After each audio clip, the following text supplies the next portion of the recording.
Hello दोस्तों, आप सभी का स्वागत है मेरे YouTube channel knowledge stone career club में, जहां पे बातें होंगी आपकी और हमारे करियर की। तो दोस्तों, आज हम एक नया टॉपिक लेके आए हैं जहां पे बात करेंगे कॉग्निजेंट के हर डेजिग्नेशन लेवल के बारे में, यानी कि डेजिग्नेशन हायरार्की के बारे में। वीडियो में आगे बढ़ने से पहले कुछ चीजें क्लैरिफाई करना चाहूंगा कि कॉग्निजेंट में सिर्फ आईटी डोमेन ही नहीं, बीपीएस डोमेन भी है। बीपीएस यानी कि अभी इसे डिजिटल ऑपरेशंस कहा जाता है। तो इस डिजिटल ऑपरेशंस के डेजिग्नेशन के बारे में ही मैं आज इस वीडियो में बात करूंगा दोस्तों। तो कौन से डोमेन्स इस डिजिटल ऑपरेशंस में आते हैं? बेसिकली फार्माकोविजिलेंस कह लीजिए, clinical data management, medical writing, life science से रिलेटेड जो भी डोमेन्स कॉग्निजेंट में है वो सब डिजिटल ऑपरेशंस के डोमेन में कंसीडर्ड होते हैं। और जो लोग फार्माकोविजिलेंस, सीडीएम या दूसरे लाइफ साइंस के प्रोजेक्ट में या सेक्टर में काम कर रहे हैं कॉग्निजेंट में, उनके लिए ये वीडियो हेल्पफुल होने वाला है। क्योंकि एज अ फ्रेशर अगर आप करियर स्टार्ट करते हैं तो आप प्रमोटेड होके किस लेवल तक आखिर में जाएंगे, इन सब चीजों के बारे में बात करेंगे आज। और एक चीज दोस्तों, जो लोग नए हैं ये वीडियो देख रहे हैं, उन सभी से मैं रिक्वेस्ट करूंगा कि अगर आप करियर रिलेटेड कोई भी टॉपिक या चाहे सब्जेक्टिव कोई भी टॉपिक, वो लाइफ साइंस से रिलेटेड, फार्माकोविजिलेंस से रिलेटेड या हेल्थ सेक्टर से रिलेटेड जो टॉपिक्स है मैं अपने वीडियो में कवर करता हूं, अगर आप उसे मिस करना नहीं चाहते तो मेरे चैनल को सब्सक्राइब कीजिए, मेरे वीडियोस को अपने दोस्तों के साथ शेयर कीजिए ताकि उनके करियर के लिए भी ये वीडियोस हेल्पफुल रहे। तो आगे बढ़ते हैं दोस्तों और बात करेंगे आज कॉग्निजेंट के डेजिग्नेशन हायरार्की के बारे में। तो डेजिग्नेशन हायरार्की को समझने से पहले हमारे लिए ये जानना जरूरी होता है कि डेजिग्नेशन, आप अगर फ्रेशर हैं तो किस डेजिग्नेशन पे आप अपना करियर स्टार्ट करेंगे, और सपोज कि आप एक्सपीरियंस है तो आपको स्पेसिफिकली हेल्थ केयर सेक्टर में पीवीसीडीएम कह लीजिए, तो यहां पे आपको कौन सा डेजिग्नेशन दिया जाएगा। तो इसी सिलसिले में बात करेंगे दोस्तों। ये वीडियो आप अंत तक जरूर देखिएगा, क्योंकि अगर आप प्लान कर रहे हैं कि कॉग्निजेंट ज्वाइन करेंगे या कॉग्निजेंट में अपना करियर स्टार्ट करेंगे तो ये वीडियो आप ही के लिए है। तो शुरू करते हैं और बात करते हैं डेजिग्नेशंस के बारे में। तो सबसे पहले आता है फ्रेशर्स का जो डेजिग्नेशन, जिसे हम कहते हैं टीजेडीए, यानी कि ट्रेनी जूनियर डेटा एनालिस्ट। इसे प्रोसेस एग्जीक्यूटिव के नाम से भी कहा जाता है। जो लोग फ्रेशर्स होते हैं या लेस देन 1 ईयर्स का एक्सपीरियंस होता है, सपोज कि वो किसी दूसरे कंपनी में काम करते थे लेकिन उनका एक्सपीरियंस 12 महीने से कम है, तो फिर उन्हें टीजेडीए में कैटेगराइज किया जाता है। टीजेडीए में अगर मान लेते हैं आप फार्माकोविजिलेंस या सीडीएम में ज्वाइन करते हैं तो इनिशियल लेवल के एक्टिविटीज जो होते हैं वो आपको दिए जाते हैं।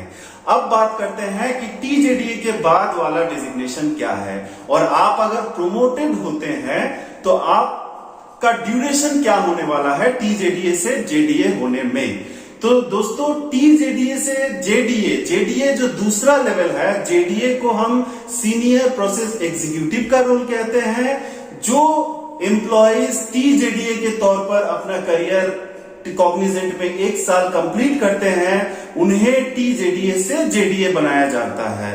तो जो लोग अगर बाहर से सपोज कोई एक्सपीरियंस बंदा है और उसे मिनिमम 1 साल का एक्सपीरियंस अगर है, रेलिवेंट एक्सपीरियंस है, मान लेते हैं कि अगर आप फार्माकोविजिलेंस में किसी दूसरे कंपनी में काम करते थे और वहां आपने 1 साल तक काम किया, अब आपको कॉग्निजेंट में अपॉर्चुनिटी मिली है, तो कॉग्निजेंट में आपको जेडीए का डेजिग्नेशन दिया जाएगा, जो कि सीनियर प्रोसेस एग्जीक्यूटिव भी कहा जाता है। और इस डेजिग्नेशन में आपको जो प्रोसेस रिलेटेड एक्टिविटीज है उसमें और ज्यादा रोल्स या और ज्यादा रिस्पॉन्सिबिलिटीज दिए जाएंगे। हो सकता है आपको क्लाइंट के साथ भी कम्युनिकेट करना पड़े, बहुत सारे स्टेक होल्डर्स जो होते हैं उनके साथ भी कम्युनिकेट करना हो सकता है। अब बात करेंगे दोस्तों, जेडीए के बाद अगर आप प्रोमोटेड होते हैं तो आपको कौन सा डेजिग्नेशन दिया जाएगा। तो जेडीए के बाद अगर आप प्रोमोटेड होते हैं तो आपको डीए यानी डेटा एनालिस्ट का डेजिग्नेशन दिया जाएगा। डेटा एनालिस्ट को प्रोसेस स्पेशलिस्ट भी कहा जाता है या फिर एसएमई सब्जेक्ट मैटर एक्सपर्ट भी कहा जाता है।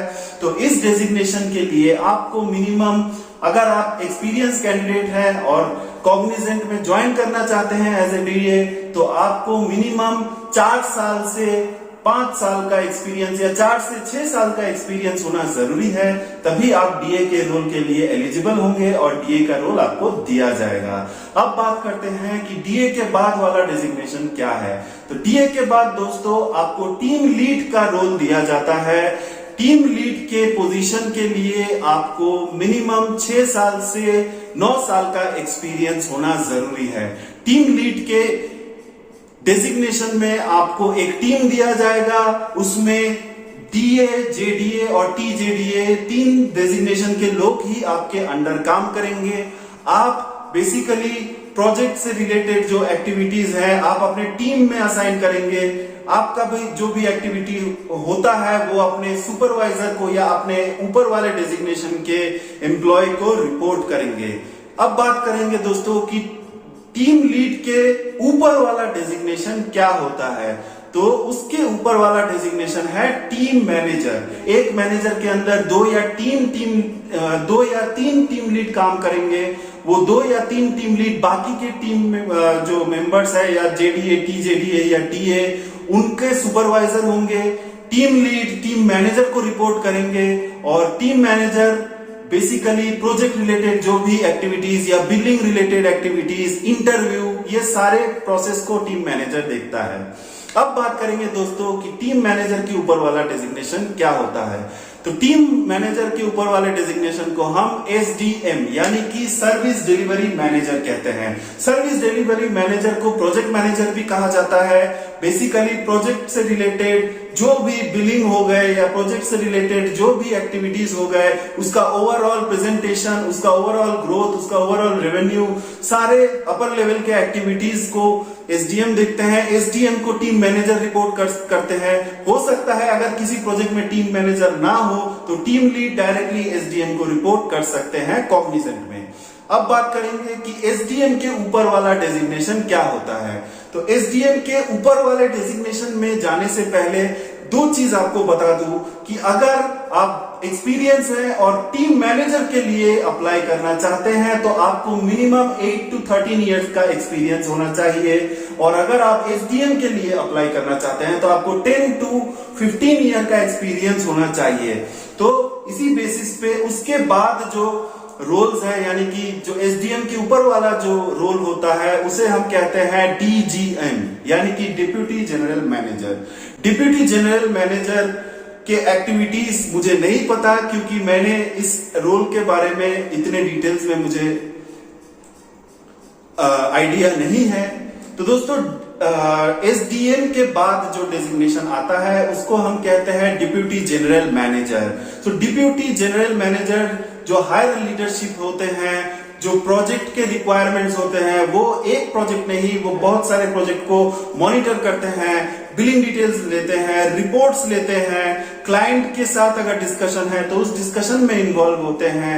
अब डीजीएम के ऊपर वाला डेजिग्नेशन है एजीएम यानी assistant general manager. Assistant general manager के ऊपर वाला जो डेजिग्नेशन है उसको कहा जाता है जनरल मैनेजर। जनरल मैनेजर के बाद वाला जो डेजिग्नेशन होता है दोस्तों, उस डेजिग्नेशन को कहते हैं एसोसिएट डायरेक्टर, और उसी के बाद डायरेक्टर, बोर्ड मेंबर्स जो होते हैं उसमें उनको इंक्लूड किया जाता है। Global head, global project head, global HR head, ऐसे बहुत सारे डोमेन्स के उनको हेड बना दिया जाता है। तो यही सारे डेजिग्नेशंस हैं कॉग्निजेंट में, स्पेसिफिकली बीपीएस या डिजिटल ऑपरेशंस डोमेन कह लीजिए, जहां पे टीजेडी से लेकर आप डायरेक्ट जो डायरेक्टर के लेवल तक जा सकते हैं। लेकिन उसके लिए भी आपको हर लेवल पे इंतजार करना होगा, आपको हार्ड वर्क करना होगा, उसी के बेसिस पे प्रमोट होके आप ये सारे डेजिग्नेशंस को अचीव कर सकते हैं दोस्तों। तो आज के लिए बस यही था। आशा करता हूं दोस्तों डेजिग्नेशन से रिलेटेड आपके मन में जो डाउट थे स्पेसिफिकली कॉग्निजेंट में कि क्या डेजिग्नेशंस होते हैं बीपीएस डोमेन में, तो वो आपका क्लियर हो गया होगा। आपका दिन बहुत ही अच्छा रहे। धन्यवाद।